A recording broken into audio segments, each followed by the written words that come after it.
This is how Ukraine is managing to use the American F-16 fighters against Russia, after lobbying hard since 2022 to get a flexible air platform to complement their ancient fleet of Russian MiG fighters left over from the Soviet era. Ukraine is being smart about how to use these NATO platforms. They aren't using them to dogfight Russian fighters. That's a game of attrition Ukraine can't sustain, a lack of parts, aircraft, and pilots. Instead, they're used within protected airspace to shoot down Russian cruise missiles and high-cost Russian UAV munitions and attack platforms. It's a force multiplier as it plugs into other Western systems to receive targeting data, is fast and highly maneuverable, and Ukraine is using them like a scalpel, very selective of when and how to maximize their use.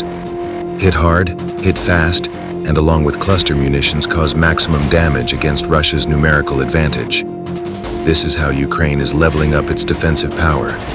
Russia's drone strategy has escalated dramatically. In recent months, Ukraine has faced nightly waves of Shahed-136 drones, sometimes exceeding 100 in a single attack.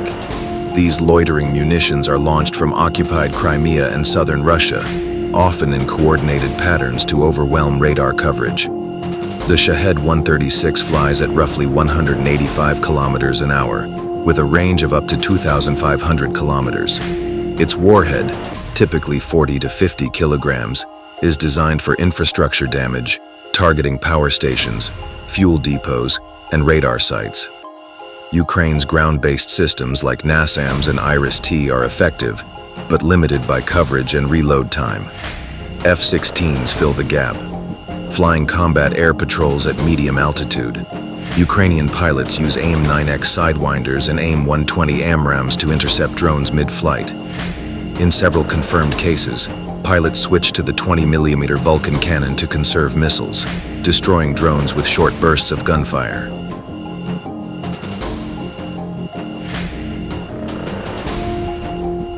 Cruise missiles like the KH-101 and Kyiv present a different challenge. Flying low and fast, they're harder to detect and intercept. F-16s equipped with sniper targeting pods and Link 16 data sharing have successfully intercepted cruise missiles over Odessa and Dnipro, often in coordination with ground-based radar and AWACS aircraft. Ukraine's airspace is one of the most contested in the world.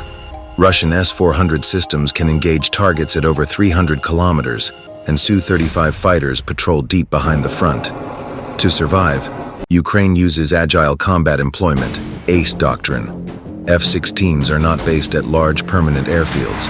Instead, they operate from dispersed road bases, camouflage strips, and hardened shelters. Each sortie is planned with precision. Pilots receive real-time threat maps, showing SAM coverage, electronic jamming zones, and drone activity. Before takeoff, mission planners coordinate with drone operators and ground radar to identify safe corridors. F-16s fly low, using terrain masking to avoid detection, then climb to intercept altitude only when clear. Ukraine's F-16 fleet is expanding. Belgium is preparing 30 aircraft for transfer. Greece is offering airframes and spare parts, and the US has approved over $300 million in support packages. Regional hubs in Poland and Romania are being built to handle maintenance, upgrades, and pilot rotation. The goal is not just to defend Ukraine's skies, it's to build a sustainable NATO integrated air force. With each new delivery, Ukraine gains more than a jet. It gains a node in a network defense system capable of intercepting threats, coordinating strikes, and reshaping the air war. The F-16 is not a silver bullet, but it's a decisive tool. And in the fight against drones, missiles, and Russian air power, it's already changing the game.